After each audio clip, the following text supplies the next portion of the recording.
आप कर्मचारी संगठनों के बीच में या जो भी लोग सरकार से जुड़े हुए हैं, आपके बीच में क्या चर्चा है कि कितना फिटमेंट फैक्टर हो सकता है? देखिए अगर अगर कर्मचारियों संभावित हाँ, हाँ, पॉसिबली जो कर्मचारियों है के पक्ष से प्रैक्टिकल। है तो ये उम्मीद बाँधी जा रही है कि 3 तो रहना ही चाहिए, ये उम्मीद बाँधी जा रही है। लेकिन अब सरकार क्या करती है, अभी उसमें देखिए कितनी लेट-लतीफ़ी हो रही है। इस बात को लेके थोड़ा-सा लोगों में आक्रोश भी है कि अब तक क्योंकि मैं नहीं जो अर्थशास्त्री हैं, जो जानकार हैं इस विषय के, वो कहते हैं कि किसी वेतन आयोग बनाने में कम से कम 1 से डेढ़ साल मतलब वो टाइम लगता ही लगता है, वो एक सिस्टम है उसको डेवलप करने में पूरा 1 से डेढ़ साल और आज हम 25-26 नवंबर बैठे हैं और नियम से 1 जनवरी 26 से लागू होना चाहिए।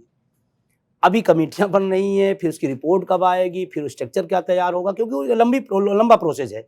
तो अब वो कब तक हो पाएगा, ये थोड़ा-सा कर्मचारी मतलब इसको लेकर थोड़ा दुखी है और इस बात के लिए और थोड़ा दुखी है कि जब माननीय लोग अपना वेतन-भत्ता बढ़ाना होता है, मेज़ थपथपाए और हम लोगों को देना है तो नहीं तो खैर वो तो एक अलग व्यवस्था है, वो एक अलग विवाद हो सकता है।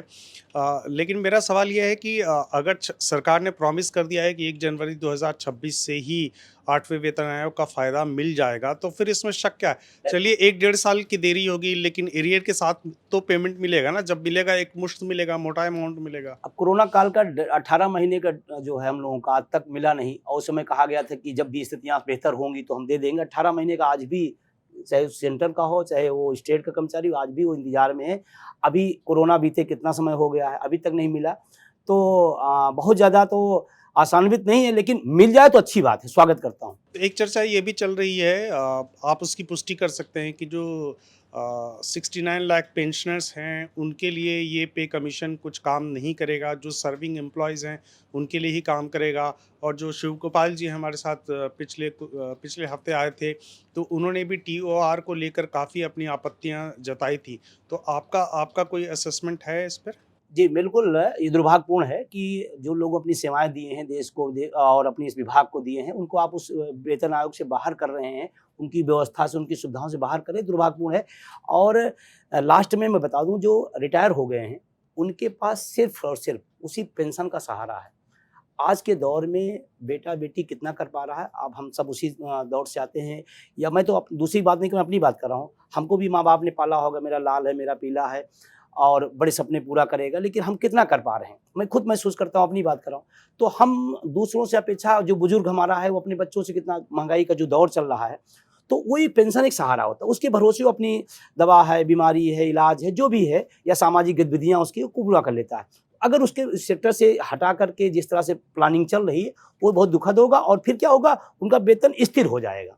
फिर वो जो बीच-बीच में अपना लाभ मिलता रहता है और महँगाई के रेशियो में वो पहुँच जाते हैं, वो नहीं हो पाएगा। तो आपके हिसाब से फिटमेंट फैक्टर और 8th पे कमीशन में जो मिनिमम सैलरी अगर 18,000 है और मिनिमम पेंशन 9,000 है, ठीक है? तो आपके हिसाब से इस समय जो देश में महँगाई का जो स्तर है और वेतन आयोग भी इन सारी चीज़ों को कंसीडर करते हुए ही अपनी सिफ़ारिशें देता है, तो आपके हिसाब से मिनिमम पेंशन कितनी होनी चाहिए?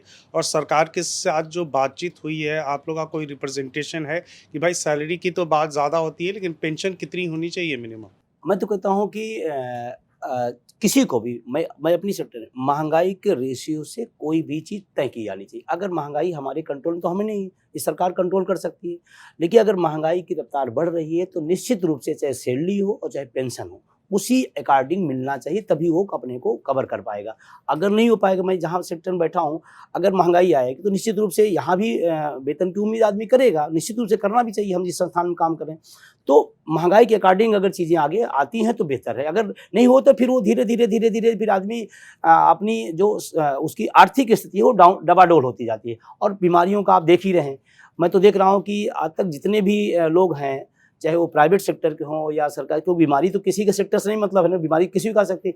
बहुत सारा भाग आदमी के वेतन या पेंशन का बीमारियों पर खर्चा हो रहा है और एक अनुपात के अनुसार निकल रहा है, लगभग 25 से 30% चला जा रहा है और बुढ़ापे में और ज़्यादा बीमारियाँ, शरीर शिथिल होती है, तमाम सारी दिक्कतें आती हैं, तो उसमें और उसमें ज़्यादा है। तो निश्चित रूप से उसको करना चाहिए, दोनों को, वेतन और पेंशन दोनों को महँगाई के अकॉर्डिंग चलाना चाहिए। तो सीजीएचएस की फैसिलिटी तो सरकार दे ही रही है ना? अ, कुछ सेक्टरों में है, कुछ सेक्टरों में नहीं है। जैसे मैं अगर उत्तर प्रदेश की बात करूँ, तो उसमें टीचर से केंद्र उस सरकार के लिए है? हाँ, केंद्र सरकार के लिए है, मैं कह रहा कुछ सेक्टरों में है, कुछ सेक्टरों में नहीं है। तो जहाँ है, वहाँ तो ठीक है, एक कम से कम सहारा है और हम तो कहते हैं सबके लिए होना चाहिए। चिकित्सा ऐसी व्यवस्था है जो सबको देना चाहिए। आज के दौर में बहुत बड़ी नीड है वो।